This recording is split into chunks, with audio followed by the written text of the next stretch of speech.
So ayan, naka-engage siya sa Permira. Permira, pero ayaw umikot na kulong.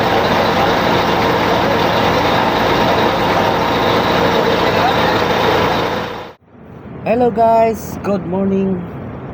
So ayan guys, punta tayo ng Pangasinan. May check upin tayo doon na grade shop. Kasi makaupin aming sample guys. Punta tayo sa lugar kung saan yung lugar guys. May lugar doon guys nga yung place niya, murag lugar ba?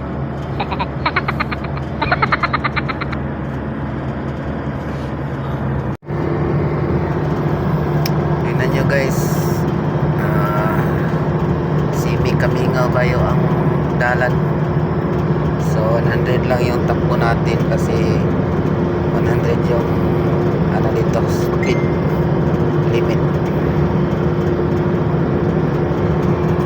So papunta tayo ng Pangasinan guys. So mingaw diri kay Lugara.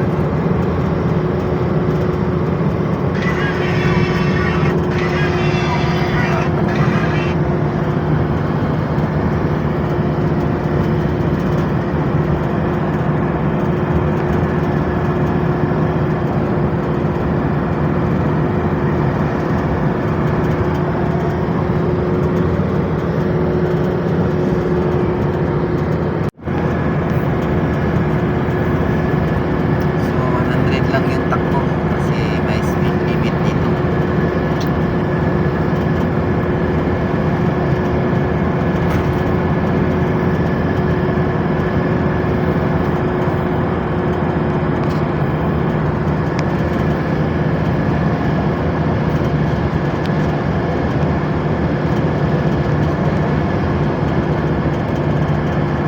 Pag tumaan kayo dito guys, so safe travel lang kasi mahaba yung biyahe, over 100 plus kilometer.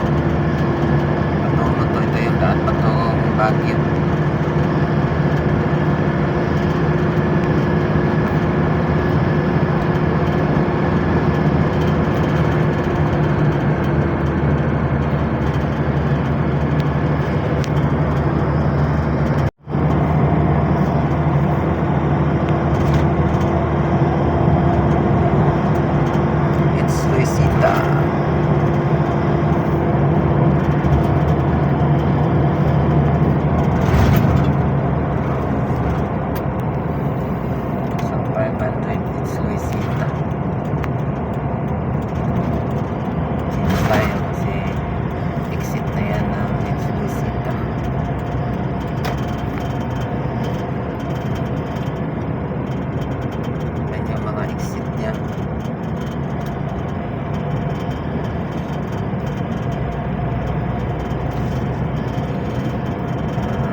Kilometers pa yung puntahan bago tayo exit.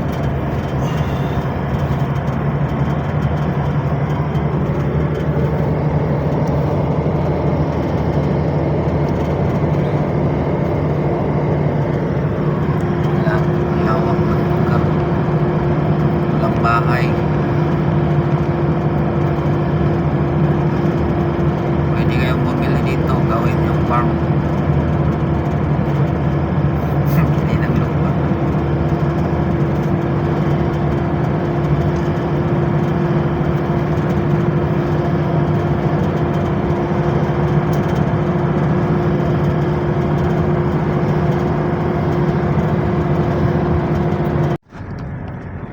So ayan guys, malapit na kami sa aming pupuntahan location. So may ano dyan guys, may bungtod na talinis pa. Yung talanahon. Nag-inusara na sa guys yung bulukin.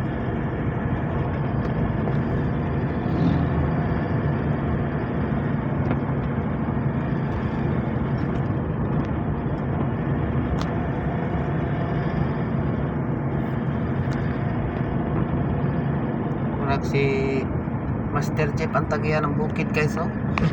Sarap it guys, nakinusara.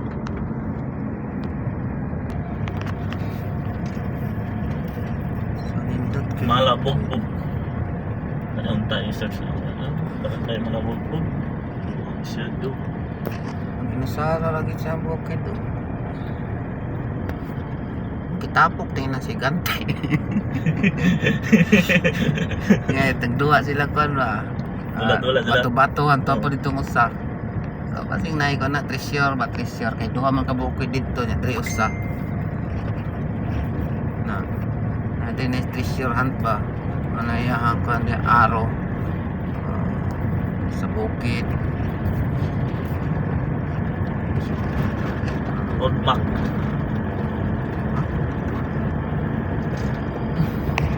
Ikaw tagiyan ng bukid. Kapay duha dito oh. Nagitapok no? Yan na tuyo ba? Toyo, tapok ta dire be. Itulaan sa mga kwan. Yante.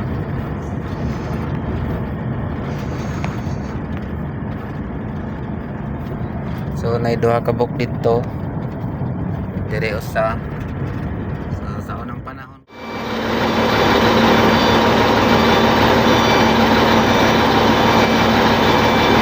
Oh, ang nakuha. Baho pa na, baho.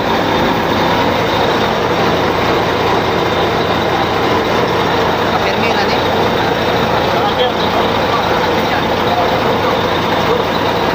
So ayan, naka-engage siya sa permira. Pero ayaw may cook na tulong.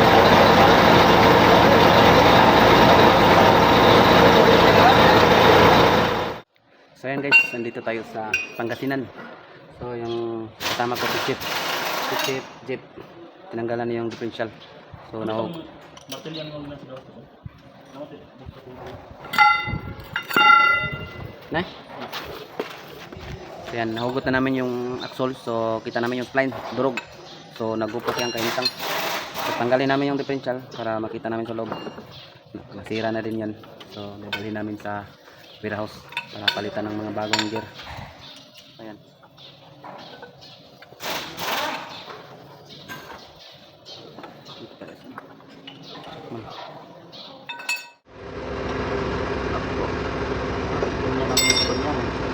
Naglapak.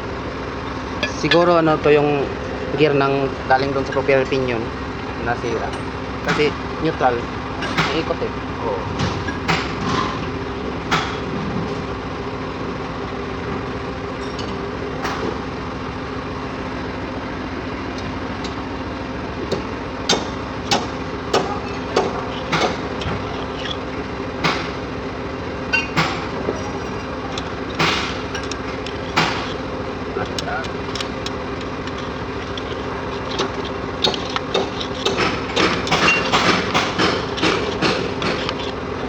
So ayun guys, yung diferensya niya, yung sa spider gear nasira yung mga gear niya, kaya umikot-ikot na lang yung propeller pag iniikot. Ito yung ano niya guys, planetary. Yan.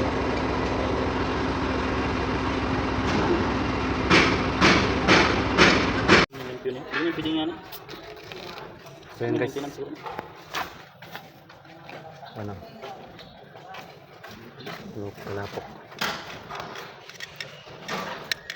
lapok yung planetary, kaya nasira kasi walang maintenance, kulang sa maintenance na guys, kaya nasira yung gear kasi yung viscosity ng gear oil nya wala na, parang ano na, tubig. Yan sisira niya guys. Ito yung diferensya, pudpud lahat yung ngipin ng gear nya sa asphalt. Yan. So kailangan tanggalin yung ano sa loob kasi sira din yung sa loob nito, yung pinagkabitan nito. Yan o. Pudpud. So tanggalin yung differential. Differential na nasa loob. Baka nasira yung ano nga, spider gear. Si neutral na to, tapos maikot yung propeller. May tunog dito.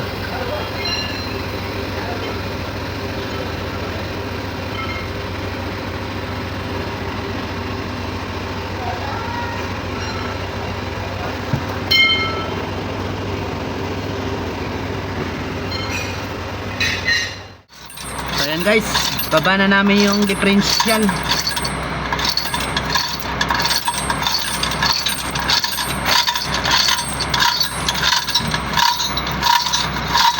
Yan, wala nang ipin.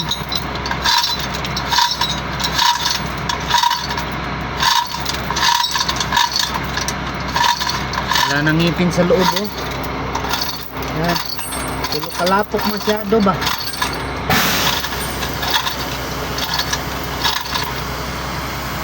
Ayan. So ayan guys. Ito yung dahilan niya, hindi masyadong mini-maintenance. Lapok na, so masisira talaga yung gear nito. Si ano na, oh. Sira yung gear ng differential. Yan. Ito yung dahilan kung bakit. Na container na daw? Ha? Container na skillet. Naswala. O ka na Oh, ato isa Audrey.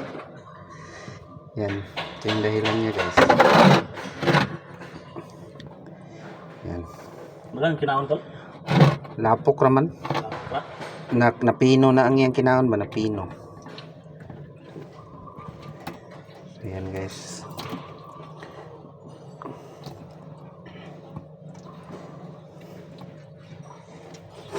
Yan. Potential. The life of mechanics. So yun guys, tapos na naming tanggalin. So tapos nito mamaya. So papalitan lang namin yung dapat palitan, yung mga axle nya at saka mga bearing. So ayan. So kailangan talaga sa mga ganito, mga dump truck nyo, mga tractor head nyo, kailangan nyo lagi i-maintenance yung ano nyo, gear oil ng differential, para hindi magkaganito guys, sira yung mga gear nya. So ayan guys, tapos na kami dito. Yan, kakarga na namin yun, bawi. So ayan, dito na lang yung video natin mga kators. So update ko lang kayo sa anong papalitan dyan. So papalitan naman yung mga gear sa ilalim at saka yung bearing, tapos ikakabit ulit.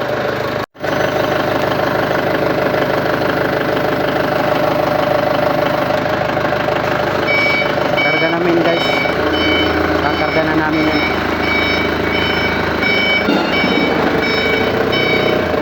So nandito na yung dalawang axle. So dahilan niya, kulang sa maintenance, kulang gear oil, hindi pinalitan kaya nasira.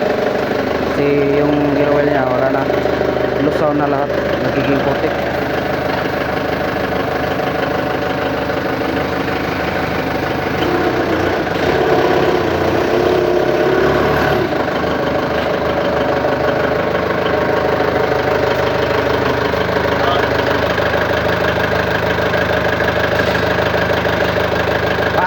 Hati-hati mo dong.